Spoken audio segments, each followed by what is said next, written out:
சந்திரன் ரத்தமாகவும் மாறும். இதுக்கு பேரு டெட்ராய்டுன்னு பேர். டெட்ராய்டு அப்படின்னா என்ன அப்படின்னு கேட்டா, ஒரே வருஷத்துல 4 தடவை சந்திரன் சிவப்பா மாறும், ஒரு தடவை சூரியன் கருப்பா மாறும். இது ஒரே வருஷத்துல நடக்கும். அந்த 5 இன்சிடென்ட்டும் அந்த 5 நாட்களும் இஸ்ரவேலுடைய பண்டிகை நாட்கள்ல வரும். தனியா வரதும் இருக்கு. ஆனா இந்த 5ம் இஸ்ரவேலுடைய பண்டிகை நாட்கள்ல நடக்கும். 4 தடவை சந்திரன் சிவப்பா மாறும், ஒரு தடவை சூரியன் கருப்பா மாறும். இந்த மாதிரி சம்பவங்கள் பூமியில நடக்கும் போதெல்லாம் மிகப்பெரிய பேரழிவோ மிகப்பெரியதான ஒரு மாற்றமோ பூமியில வரும். 15ஆம் நூற்றாண்டுல ஃபர்ஸ்ட் வந்திருக்கு. அப்போ இஸ்ரவேல் ஜனங்க ஸ்பெயின் தேசத்திலிருந்து விரட்டப்பட்டு இன்னைக்கு இருக்கிற அமெரிக்காவை ஃபார்ம் பண்ணாங்க. ரெண்டாவது 1948 நடந்துச்சு. அப்பதான் இஸ்ரவேல் ஜனங்கள் தனி நாடை பெற்றுக்கொண்டார்கள் 3000 வருஷம் கழிச்சு. மூன்றாவது 1967 நடந்துச்சு. அப்பதான் இஸ்ரவேலுக்கு எருசலேம் திரும்பி கிடைச்சிச்சு. அதுக்கப்புறம் 50 வருஷம் 70 வருஷம் அவங்களுக்கு ஒண்ணுமே நடக்கல. திருப்பி இப்போ 2015 நடந்தது. அப்பத்தான் இஸ்ரவேலுக்கான எருசலேமை தலைநகராக அனௌன்ஸ் பண்றதுக்கான ரிசல்யூஷன் முதலாக எடுக்கப்பட்டு ட்ரம்ப் காலத்தில் நிறைவேற்றப்பட்டு இப்போ என்ன சொல்றாங்க, இது வந்ததுக்கான அடையாளம் எங்களுக்கு என்னன்னா 3ஆம் உலக யுத்தம் வரப்போகுது, அந்த யுத்தத்தின் முடிவில் எங்கள் மேசியா வருவார்னு அவங்க எதிர்பார்க்கிறாங்க. இப்ப நம்ம காலத்தில் இது நடந்திருக்கு. சூரியன் கருப்பாகவும் சந்திரன் செவ்வாவும் மாறும் என்று கர்த்தர் சொன்னபடி துல்லியமாக இந்த தீர்க்கதரிசனம் நடக்குது. இத நிறைய வேத வல்லுநர்கள் எடுத்து ஆராய்ச்சி பண்றாங்க, பண்ணி சொல்லிட்டு இருக்கிறாங்க. மிகப்பெரிய அளவுல கர்த்தர் சொன்னபடி யோவேல் 2:31 நம்ம காலத்துல. இதுக்கப்புறம் இதே மாதிரி பினாமினன் இதுக்கப்புறம் 250 வருஷம் கழிச்சு என்பதான் நடக்குமா? நம்ம காலத்துல அதுக்கப்புறம் நடக்கிறதுக்கு என்ன இல்ல, ஒரு வாய்ப்பே இல்ல. இதுக்கப்புறம் இதே மாதிரி டெட்ராய்டு 200 வருஷம் கழிச்சு தான் வரும். ஆகவே இதுதான் கடைசி டெட்ராய்டு நம்ம ஜெனரேஷனுக்கு. அவங்க சொல்றாங்க இதுதான் வருகைக்கான மிக முக்கியமான அடையாளமாக இருக்க போகிறது, உலக அழிவுக்கான ஆரம்பமாக இருக்க போகிறதுன்னு சொல்றாங்க. நம்மபடி 3ஆம் உலக யுத்தம் யார் யாருக்கு நடுவில் நடக்கணும்? ரஷ்யாவுக்கும் இஸ்ரவேலுக்கு நடுவில். கர்த்தர் இஸ்ரவேலுக்காக யுத்தம் பண்ண போறாரு. அதுல பெரிய விஷயம் என்னன்னா, ரஷ்யா ரத்தம் சிந்துன்னு பைபிள் சொல்லுது. எசேக்கியேல் 38:22 ஆண்டவர் சொல்றாரு, ரத்தம் சிந்துதனாலும் கொள்ளையின் நோயினாலும் நான் அவனோடு வழக்காடி அவனோடும் அவனோடு இருக்கிற திரளான ஜனங்கள் மேலும் இருக்காத வசனம். அந்த ரத்தம் சிந்துதல் இங்கதான் ரஷ்யாவுக்கு கர்த்தர் இப்பொழுது என்ன செஞ்சிருக்கிறாரு, மிகப்பெரியதான ஒரு எச்சரிப்பை கொடுத்திருக்கிறார். பார்வோனுக்கு கொடுத்த எச்சரிப்பு, முதல் எச்சரிப்பு தண்ணி ரத்தமா மாறினது தான். இந்த சேம் எச்சரிப்பை இப்ப ரஷ்யாவுக்கு கர்த்தர் கொடுத்திருக்கிறாரு. அவங்க மனம் திரும்பணும். ரஷ்யா இப்போ போக தப்பு செஞ்சுக்கிட்டே போகுது, அதிகப்படியான தப்பு. இப்போ எல்லா மத்திய கிழக்கு நாடுகளுக்கும் ரஷ்யா என்ன பண்ணுது, ஆயுத சப்ளை பண்ண ஆரம்பிச்சிருச்சு. 3ஆம் உலக யுத்தத்துக்கான எல்லாத்தையும் ரஷ்யா ஆரம்பிச்சிருச்சு. ஒருவேளை நம்முடைய காலத்துல நம் கண்களுக்கு முன்பாக கண்டிப்பா ஆரம்பிக்கிறதுக்கு நிறைய வாய்ப்பு இருக்கிறது. அப்படி ஆரம்பிக்கும் பட்சத்துல ரஷ்யா மிகப்பெரிய ரத்த சிந்துதலை சம்பாதிக்க போகிறது. அதற்கான அடையாளம் ரஷ்யாவுக்கு வந்துவிட்டது. வெகு சீக்கிரத்தில் ஆண்டவர் வரப்போகிறார். அதை ஒட்டி ஒரு பெரிய அழிவு பூமிக்கு வரப்போகிறது. இந்த வருகையில போகிறவன் அழிவுக்கும் தப்பிப்பான், ஆக்கினைக்கும் தப்பிப்பான், நியாய தீர்ப்புக்கும் தப்பிப்பான். ஒருவேளை இதுல கைவிடப்பட்டா மிகப்பெரிய பேரழிவு நம்மை நோக்கி வரப்போகிறது. எல்லாம் இப்ப ரெடியா இருக்குது. விஞ்ஞானிகள் உலகப்பூர்வமா அதுக்கான ஆயத்த பணிகள் செஞ்சுக்கிட்டு இருக்காங்க. இதை 2000 வருஷத்துக்கு முன்னாடியே நம்ம பைபிள் சொல்லி வச்சிருக்கு. கர்த்தர் சொன்னபடியே துல்லியமாய் தீர்க்க தரிசனம் நிறைவேற தொடங்கிவிட்டது. இனி காலம் கண்டிப்பாக செல்லாது. ஆண்டவர் வரப்போகிறார். இந்த வருகையில போறதுக்கு நான் என்ன செய்யணும், அதான் இருக்கிறது ரொம்ப முக்கியம். 7 காரியங்கள் செய்யணும். இந்த 7 காரியங்கள் நீங்கள் செய்தால் கர்த்தருடைய வருகையில பிரவேசிப்பது எளிது. முதலாவது, இயேசு கிறிஸ்துவின் ரத்தத்தினாலே பாவ மன்னிப்பின் நிச்சயத்தை பெற்றிருக்கணும். இயேசு என் பாவத்தை மன்னிச்சாருங்கிற நிச்சயம் இருக்கணும். நான் கிறிஸ்தவ குடும்பத்துல பிறந்தேன், தலைமுறையா கிறிஸ்டின். நான் ஊழியக்காரரோட குடும்பம், எங்க தாத்தா பாட்டி எல்லாம் ஊழியக்காரர்கள். நான் வருகையில போகணும், நான் ரட்சிக்கப்படணுமானா கண்டிப்பாக படணும். தாயின் கருவில உருவாகும் போதே பாவத்துல உருவானோன்னு பைபிள் சொல்லுது. அதனால என்ன தேவை, ரட்சிப்பு தேவை. ரட்சிப்புனா என்ன, இருதயத்தில் விசுவாசித்து வாயில அறிக்கை பண்ணணும். இயேசுவே என் உள்ளத்தில் வாரும், என் பாவத்தை மன்னியும், உம்முடைய ரத்தத்தினால என்னை கழுவும். இந்த வார்த்தையை நீங்க சொல்லும் போது ஆண்டவர் நம்முடைய பாவங்களை மன்னிக்க வல்லமை உள்ள தேவனாக இருக்கிறார். ஒருவேளை இது வரைக்கும் இயேசு கிறிஸ்துவை ஏற்றுக்கொள்ளாம நீங்க உங்க நண்பர்களும் அழைக்கப்பட்டு நீங்க முதல்ல இங்க வந்திருந்தீங்கன்னா ஆண்டவர் உங்களுக்கு ஒரு நல்ல வாய்ப்பை கொடுக்கிறார். முதல் நாளே கர்த்தர் உங்களுக்கு ஒரு நற்செய்தியை சொல்லுகிறார். உங்கள் பாவங்களையும் மன்னித்து உங்கள் மூலமாக உங்கள் வீட்டாரையும் ரட்சிக்க அவர் வல்லமை உள்ள தேவனாக இருக்கிறார். அல்லேலூயா. இயேசு கிறிஸ்துவின் ரத்தம் சகல பாவங்களையும் கழுவும். இரண்டாவது, இயேசுவை ஏற்றுக்கொண்டு நான் ரொம்ப நாளா சர்ச்சுக்கு வந்துகிட்டு இருக்கிறேன், ஆனா இன்னும் தண்ணியில மூழ்கி ஞானஸ்தானம் எடுக்கல அப்படின்னா உடனடியாக அதுக்கு என்ன செய்யுங்க, ஒப்பு கொடுங்க. ஏன்னா ஞானஸ்தானம் எடுக்காம வருகையில் என்ன செய்ய முடியாது, பிரவேசிக்க முடியாது. ஏன்னா யோவான் சுவிசேஷம் 3ஆம் அதிகாரத்தில் ஆண்டவர் சொல்றாரு, ஒருவன் ஜலத்தினாலும் ஆவியினாலும் பெறாவிடில் பரலோக ராஜ்யத்துக்குள் பிரவேசிக்க முடியாது. தண்ணியில மூழ்கி ஸ்நானம் எடுக்கணும். குழந்தைகளுக்கு கொடுத்த ஞானஸ்தானம் பைபிள் அலோவ் பண்ணல. அந்த ஞானஸ்தானத்தை பைபிள் ஞானஸ்தானமாவே சொல்லல. ஞானம் வந்த பிறகு எடுக்கிற ஸ்நானம் தான் ஞானஸ்தானம். கர்த்தருக்கு பயப்படுதலே ஞானத்தின். அப்போ தீமை விட்டு விலகுதலே கர்த்தருக்கு பயப்படுகிற பயம். தீமை விட்டு விலகி கர்த்தருக்கு பயந்து இனி பாவம் செய்ய மாட்டேன் அறிக்கை செய்து நீங்க தேவனுக்கு முன்பாக பாவத்துல மரித்து நீதிக்கு உயிர்த்தெழுகிறேன் அப்படிங்கிறதுக்கு அடையாளமா தான் இந்த ஞானஸ்தானத்தை எடுக்கும். தண்ணியில மூழ்கி எடுக்காதவங்க எடுங்க. காலம் செல்லாது, வெகு சீக்கிரத்தில் ஆண்டவர் வரப்போகிறார். 3வது எபேசியர் 4:30 மீட்கப்படும் நாளுக்கென்று முத்திரையான பரிசுத்தாவின் அபிஷேகத்தை பெற்றிருக்க வேண்டும். பரிசுத்த ஆவியானவர் இல்லாம நீங்க பரலோக ராஜ்யத்தில் பிரவேசிக்க முடியாது. இந்த பூமியில நீங்க பரிசுத்தமா வாழ்றதுக்கும் பரிசுத்த ஆவியானவர் தான் காரணம். அவர் தான் நம்மை பரிசுத்தமாக்குகிற தேவன். அவர் வந்து பாவத்தை குறித்தும் நீதியை குறித்தும் நியாய தீர்ப்பு குறித்தும் என்ன செய்வாரு? உலகத்தை கண்டித்து உணர்த்துவார். 4வது வேறுபாடுள்ள வாழ்க்கை. உங்களுக்கு உலகத்துக்கு என்ன இருக்கணும்? வித்தியாசம் இருக்கணும். அப்போஸ்தலர் நடவடிக்கைகள் 2:40 சொல்லுது, மாறுபாடான சந்ததியை விட்டு விலகி உங்களை ரட்சித்துக் கொள்ளுங்கள். உலகம் சபைக்குள்ள வரக்கூடாது. சபைதான் உலகத்துக்கு போய் சபையா மாத்தணும். உலகம் சபைக்குள்ள வந்து சபை என்ன செய்யக்கூடாது? உலகமா மாத்தக்கூடாது. நம்மள ஆண்டவர் அழைச்சது உலகத்துக்கு ஒத்த வேஷம் தரிக்கிறதுக்கு இல்ல. நான் எப்பவும் சொல்லுவேன், உலகத்தோடு கூட காம்படிட் பண்ணாதீங்க. இங்க மியூசிக் வாசிக்கிறவங்க, இசை வாசிக்கிறவங்க எல்லாருக்கும் சொல்றேன், உலகத்தோட காம்படிட் பண்ணாதீங்க. அவங்க நல்லா வாசிக்கிறாங்க, அது மாதிரி வாசிக்கணும், அதை விட நல்லா வாசிக்கணும். ஆண்டவர் உங்களை கூப்பிட்டது வேர்ல்டோட காம்படிட் பண்றதுக்கு இல்ல. ஆண்டவர் உங்களை கூப்பிட்டது அவரை ஆராதிக்க. அவர் ஆராதிக்க தான் கர்த்தர் கூப்பிட்டாரு. நம்ம உலகத்தோட நம்மள என்ன செஞ்சு கூடாது? கம்பேர் பண்ணக்கூடாது. ஏன்னா நாம உலகத்தோடு கூட கம்பேர் பண்ண வேண்டியவர்கள் அல்ல. வேதம் தெளிவா சொல்லுது, நீங்கள் உலகத்தாராய் இல்லாதபடியினாலே. நம்ம கம்பேர் பண்ண வந்து பரலோகத்தோட, தேவனோட, அவர் சாயலா மாறணும். நல்லா கவனிச்சுக்கொள்ளுங்க. எவ்வளவு பெரிய மியூசிக் டைரக்டரா இருந்து ஆஸ்கார் அவார்ட்லாம் வாங்கின டைரக்டரா இருந்தாலும் அடுத்தவனை அவரால் சந்தோஷப்படுத்த தான் முடியுமே ஒழிய ஒருத்தனை ரட்சிப்புக்குள்ள நடத்த முடியாது. ஆனா ஃபாதர் பெர்கமன்ஸோடைய பாட்டு அது வந்து பெரிய டியூன் இருக்காது, பயங்கரமான குரல்லாம் கிடையாது, அதுல அப்படியே பயங்கரமான வார்த்தைகள்னு சொல்லிட முடியாது. ஆனா அதுல ஒண்ணு இருக்கு, கர்த்தருடைய அபிஷேகம் இருக்கு. அது அநேகரை ரட்சிக்கும், அநேகரை நரகத்திலிருந்து காப்பாற்றும். நமக்கு காதுக்கினிய பாட்டு வேணாம், ஆத்மாவை மீட்கிற பாட்டு தான் வேணும். அதைத்தான் ஆண்டவர் உங்ககிட்ட எதிர்பார்க்கிறார். நீங்க மியூசிக் வாசிக்கிறவங்க, வர்ஷிப் பண்றவங்க எல்லாரும் அவரை மாதிரி வாசிக்கணும், இவரை மாதிரி வாசிக்கணும், அந்த ஆள மாதிரி வரணும், வர்ஷிப் லீடர் மாதிரி வரணும்லாம் நினைக்கவே நினைக்காதீங்க. ஆண்டவரை மாதிரி வரணும்னு மட்டும் நினைங்க. அதுக்கு தான் கர்த்தர் கூப்பிட்டு இருக்கிறாரு. ஆண்டவருக்கு தேவை டேலண்ட் உள்ளவன் இல்ல, ஆண்டவருக்கு தேவை ஒபீடியன்ட் ஆனவன்.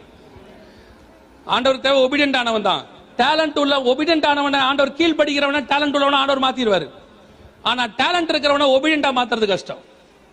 ஆண்டவருக்கு தேவை கீழ்படுகிறவன். கீழ்படுகிறவன் ஆடு மேய்க்கிறவனாய் இருந்தாலும் ராஜாவாய் மாத்த அவரால் முடியும். ராஜாவாய் இருக்கிறவன் கர்த்தருக்கு முன்பாக பெருமை பாராட்டினால் புல்லுமைய வைக்கவும் அவரால் முடியும். ஆண்டவருக்கு முன்னாடி அப்படி செய்யாதீங்க. சோ வேறுபாடுள்ள வாழ்க்கை ரொம்ப முக்கியம். 5வது சுவிசேஷம் அறிவித்தல் உங்கள் மேல் விழுந்த கடமை. Each and everybody must breach gospel. சுவிசேஷம் சொல்லாவிட்டால் உங்களுக்கு ஐயோ. பரலோகத்துக்கு போகும்போது ஆண்டவர் உங்ககிட்ட கேட்டது ஒன்னே ஒண்ணுதான், ஆத்துமாக்களை மட்டும். சுவிசேஷம் என்பது உங்க ரட்சிப்பினுடைய ஒரு பகுதி. நீங்க ரட்சிக்கப்பட்டிருக்கீங்கன்னா சுவிசேஷம் சொல்றவங்களாகவும் இருப்பீங்க. ஏன்னா ரட்சிக்கப்பட்டோன்னா ரட்சிப்பின் சந்தோஷம் ஒன்று வரும். அதை உங்க இருதயத்துல வச்சுக்க முடியாது. எப்படி கர்ப்ப வேதனை மாதிரி அது பவுல் சொல்றாரு, அதை பெற்று எடுக்கணும், அது வெளியே போகணும். அதே மாதிரி நீங்க யாராவது ஒருத்தருக்கு என்ன செய்யணும்? Must breach gospel. ஐயோ சுவிசேஷம் சொன்னா அடிக்கிறாங்களே, அது அவன் வேலை. அடிக்கிறதுக்கு தான் அவன் ஆண்டவர் வச்சிருக்காரு. அவன் அடிக்கிறது அவன் வேலை, சொல்றது நம்ம வேலை. அடிக்கிறவன் கை ஓயும், சொல்ற வாய் ஓயவே கூடாது. கர்த்தர் வருமானம் சுவிசேஷத்தை சொல்லிக்கொண்டே இருக்கணும். சொந்தக்காரங்க, நண்பர்கள் எல்லாருக்கும் சொல்லுங்க. வெட்டியா போன் பண்ணி உட்காந்து 1 மணி நேரம் 3/4 மணி நேரம் வெட்டி கதை பேசாதீங்க. என்ன குழம்பு வச்ச, என்ன வாங்கின, என்ன பிசினஸ் பண்ண போற, இந்த வருஷம் என்ன லாபம், அதெல்லாம் ஒரு உதவாது. இயேசுவை பத்தி சொல்லுங்க. அவன் ஒருவேளை இயேசுவை ஏற்றுக்கொண்டால் அந்த ஆத்மாவை உங்கள் கணக்கிலே கர்த்தர் பரலோகத்தில் வைத்துக் கொள்வார். அல்லேலூயா. தேவையான வார்த்தைகளை பேசி தேவையானபடி ஆத்துமாக்களை ரட்சிப்புகளை நடத்துங்கள். 6வது இயேசு கிறிஸ்து வருவார் என்பதை என்ன செய்யணும்? ஒவ்வொரு நாளும் விசுவாசிக்கணும். ஒவ்வொரு நாளும் படுக்க போகும்போது, ஆண்டவரே இந்த ராத்திரி வேளையில் நம்முடைய வருகை வருமானம் ரட்சிக்கப்பட வேண்டும். காலையில் எழுந்திருக்கும் போது, ஆண்டவரே இந்த பகல் வேளையில் நம்முடைய வருகை வருமானம் ரட்சிக்கப்பட வேண்டும். வருகைங்கிறது ரத்தத்துல ஊறிடணும். அதான் நம்ம டெஸ்டினேஷன். எப்ப இயேசு வருவார், எப்ப இயேசு வருவார், அந்த வாஞ்சை இருக்கணும். அந்த வாஞ்சை உள்ள ஆத்மா தான் தேவனோட சஞ்சரிக்கிற ஆத்மா. அந்த சஞ்சரிக்கிற ஆத்மாவை தான் கர்த்தர் தம்மோடு கூட எடுத்துக்கொண்டு மேலே போவார். அல்லேலூயா. உங்க மைண்ட்ல அந்த தாட் வந்துடணும். நீங்க வேற ஒண்ணும் செய்ய வேண்டாம். உங்க வேலைக்கு போகும்போது, வரும்போது, எந்த வேலை பார்க்கும் போதும் ஸ்தோத்திரம், தேவனை பத்தின ஒரு துதி, ஒரு ஸ்தோத்திரம், ஒரு ஆராதனை, ஏதோ ஒண்ணு உங்க மைண்ட்ல என்ன செஞ்சணும்? ஓடிட்டே இருக்கணும். நீங்க வேலை பார்க்கும்போது எது செஞ்சாலும் அந்த துதி ஒண்ணு சொல்லிக்கிட்டே செஞ்சு பாருங்க. நீங்க செய்யற வேலையும் லகுவா இருக்கும், நீங்க செய்யற வேலை சக்சஸ்ஃபுல்லா இருக்கும். உங்க ஆத்மாவும் தேவனோடு கூட சஞ்சரித்து கொண்டிருக்கும். அல்லேலூயா. இது 6வது. 7வது, கடைசியாக முடிவு பரியந்தம் நிலைநிற்கிறவனே ரட்சிக்கப்படுவான். இந்த 6 காரியத்திலும் கடைசி வரைக்கும் நின்னீங்கன்னா, பெற்றுக்கொண்ட ரட்சிப்பு, எடுத்த ஞானஸ்நானம், பெற்றுக்கொண்ட அபிஷேகம், வாழ்ற வேறுபாடுள்ள வாழ்க்கை, சொல்ற சுவிசேஷம், விசுவாசிக்கிற வருகை, இந்த 6லும் முடிவு பரியந்தம் நீங்க நின்னீங்கன்னா போதும், இயேசு வரும்போது உங்களை தன்னோடு கூட எடுத்துக்கொண்டு மேலே போவார். அல்லேலூயா. இயேசு வரப்போகிறார் வெகு சீக்கிரத்துல. இனி காலம் கண்டிப்பாக செல்லாது. அவருக்கு சித்தமானால் நாம் சபையினுடைய கடைசி தலைமுறையா இருக்க நிறைய வாய்ப்பு இருக்கிறது. அல்லேலூயா. நாம் யாவரும் எந்திரிப்போம். நாம் ஜெபிக்க போகிறோம். ஒரே ஒரு ஜெபத்தை நம்ம பண்ணி முடிக்க போகிறோம். அந்த சிலுவையில கல்லன் இயேசுவை பார்த்து ஜெபம் பண்ணாரு. நீர் வரும்போது உம்முடைய வருகையில் என்னை நினைவு கூறும் ஆண்டவரே, உம்முடைய என்னை நினைவு கூறும் ஆண்டவரே. அந்த வார்த்தை, அந்த ஜெபம் நல்ல ஜெபம். அதனால்தான் உடனே இயேசு பதில் கொடுத்தாரு, இன்று நீ என்னோடு கூட பரதீசில் இருப்பாய். நாம் அந்த ஜெபத்தை சொல்ல போறோம். ஆனா கொஞ்சம் மாத்தி சொல்ல போறோம். நீர் வரும்போது உம்முடைய வருகையில் என்னை நினைவு கூறும் ஆண்டவரே, என் குடும்பத்தை நினைவு கூறுங்கப்பா, என்னை நம்பி கொடுத்த ஆத்துமாக்களை நினைவு கூறுங்க, என்னை நம்பி கொடுத்த சபையை நினைவு கூறுங்க ஆண்டவரே. இந்த ஜெபத்தை நீங்க உண்மையா இருதயத்தின் ஆழத்திலிருந்து சொல்லும் போது கர்த்தர் அந்த ஜெபத்துக்கு பதிலாக சொல்லுவாரு. அவர் வரும்போது சொல்லுவாரு, இன்று நீ என்னோடு கூட பரலோக ராஜ்யத்தில் இருப்பாய். அந்த வார்த்தையை கர்த்தர் கண்டிப்பாய் சொல்லுவார். நீ உண்மையா இருதயத்தின் ஆழத்திலிருந்து, இப்ப எதை பத்தியும் யோசிக்க வேண்டாம், இருதயத்தின் ஆழத்திலிருந்து சொல்லுங்க, ஆண்டவரே நீர் வரும்பொழுது என்னை நினைவு கூறும் ஆண்டவரே, என் குடும்பத்தை நினைவு கூறுங்கப்பா, என் திருச்சபையை நினைவு கூறுங்க, என் மக்களை நினைவு கூறுங்க, என்னை நம்பி கொடுத்த ஆத்துமாக்களை. ஊழியக்காரங்களாம் ஜெபம் பண்ணுங்க, என்னை நம்பி கொடுத்த ஆத்துமாக்களை. உங்களுக்கு பெரிய பொறுப்பை கர்த்தர் கொடுத்திருக்கிறாரு. அது கனமான பொறுப்பு. ஒரு மேய்ப்பனுடைய பொறுப்புங்கிறது சாதாரணமானதல்ல. இயேசு கிறிஸ்துனுடைய வேலை அது. ஆண்டவர் கொடுத்திருக்கிறாரு. உங்களை நம்பி கொடுத்த ஒரு ஆத்மா கூட மிஸ் ஆயிடக்கூடாது. ஆண்டவர் ஒப்பு கொடுத்து ஜெபம் பண்ணுவோமா? சர்வ வல்லமையுள்ள எங்கள் ஆண்டவரே, கரங்களை உயர்த்தி ஜெபித்துக் கொண்டிருக்கிற ஒவ்வொரு சகோதரனுக்காயும் சகோதரிக்காயும் நாங்கள் ஜெபிக்கிறோம் ஆண்டவர். நீர் வரும்பொழுது எந்த ஆத்மாவும் இடத்துல உண்மையாய் வாஞ்சையோடு கூட காத்திருக்கிறதும், எந்த மனவாட்டி வா என்று அழைக்கிறதும், யார் உம்முடைய வருகைக்கு தன்னை ஆயத்தப்படுத்தி காத்திருக்கிறார்கள், அவர்கள் அத்தனை பேர் உம்முடைய வருகையில் எடுத்துக்கொள்ளப்பட கிருபை பாராட்டும் ஆண்டவரே. விதைத்திருக்கிறோம் ஆண்டவரே, 30, 60 அல்ல, நீர் வரும்போது 100க்கு 100 நாங்கள் எதிர்பார்க்கிறோம். எங்களை நம்பி கொடுத்த ஆத்துமாக்களில் ஒன்றை கூட நாங்கள் தவற விட்டு விடாதபடிக்கு அத்தனை பேரையும் கோதுமை மணிகளாக உங்களுடைய களஞ்சியத்தில் கொண்டு வந்து சேர்க்க இங்க இருக்கிற அத்தனை ஊழியக்காரருடைய இருதயங்களையும் கரங்களையும் கர்த்தர் பலப்படுத்துவீராக ஆண்டவரே. ஒவ்வொரு விசுவாசியும் வேலியடைத்து பாதுகாத்துக் கொள்வீராக.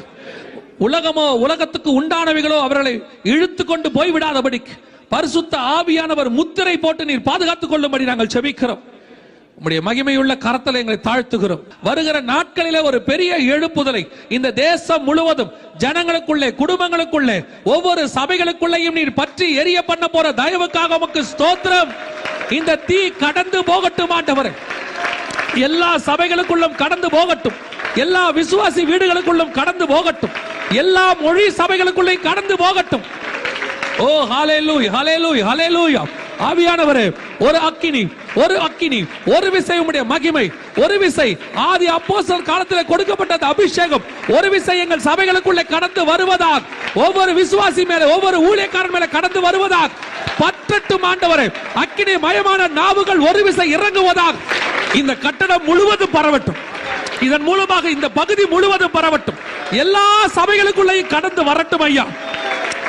ஒவ்வொரு விசுவாசியும் சுவிசேஷகனாக மாறட்டும். ஒவ்வொரு விசுவாசியும் அற்புதம் செய்கிற விசுவாசியாய் மாறட்டும். உம்முடைய விசுவாசியின் அடையாளங்கள் அவர்களுக்குள்ளே காணப்படட்டும் ஆண்டவரே. ஓ ஹalleluya. எங்கள் சபைகளுக்குள்ளே வியாதியாய் வந்தவன் வியாதியாய் திரும்ப கூடாது. எங்கள் சபைகளுக்குள்ளே வந்தவண்ணமாய் ஒருத்தர் கூட திரும்ப கூடாது ஆண்டவர்.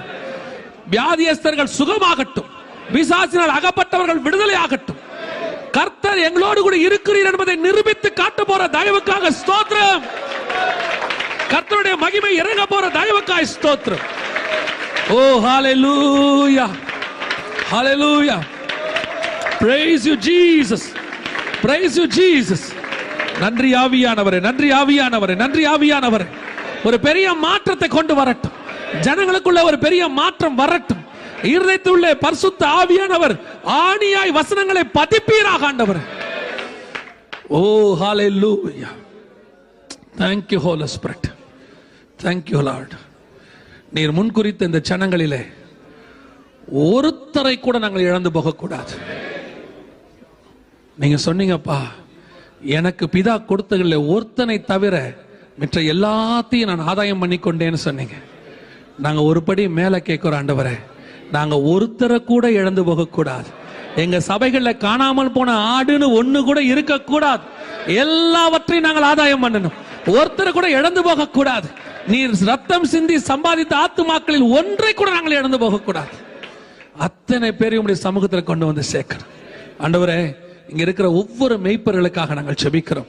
ஒவ்வொருத்தர் மேலேயும் உம்முடைய கிருபை, இரக்கம், தயவு, ஞானம், அபிஷேக தைலம், வல்லமை, வரங்கள் இறங்குவதாக. ஒவ்வொரு ஊழியக்காரருக்குள்ளே வரங்கள் இறங்குவதாக. அந்த சபைகளுக்குள்ளே வரங்கள் எல்லாம் பெருகி வருவதாக. ஒவ்வொரு சபையும் ஆண்டவரை வரங்களால் நிறைந்த சபையா மாறட்டும். ஒவ்வொரு சபைகளுக்குள்ளேயும் அற்புத அடையாளங்கள் நடக்கட்டும். ஆண்டவரே, புறஜாதியார் ஓடி வந்து ஆண்டவன்மாரே ரட்சிக்கப்பட என்ன செய்ய வேண்டும் என்று கேட்கிற ஸ்தலமாக ஒவ்வொரு சபையும் மாறுவதாக. ஒவ்வொரு சபையும் மாறுவதாக.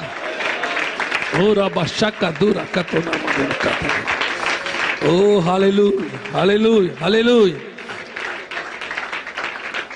நீர் அப்படி செய்ய போற தயவுக்காக உமக்கு ஸ்தோத்திரம். உம்முடைய ஆசீர்வாதத்தின் கரம் ஒவ்வொருத்தரோடு கூட இருக்கட்டும். நீர் மாத்திரம் மகிமைப்படும். எங்கள் ஆண்டவர் இயேசுவின் நாமத்தில் ஒப்பு கொடுத்து ஜெபிக்கிறோம் எங்கள் ஜீவனுள்ள நல்ல பிதாவே.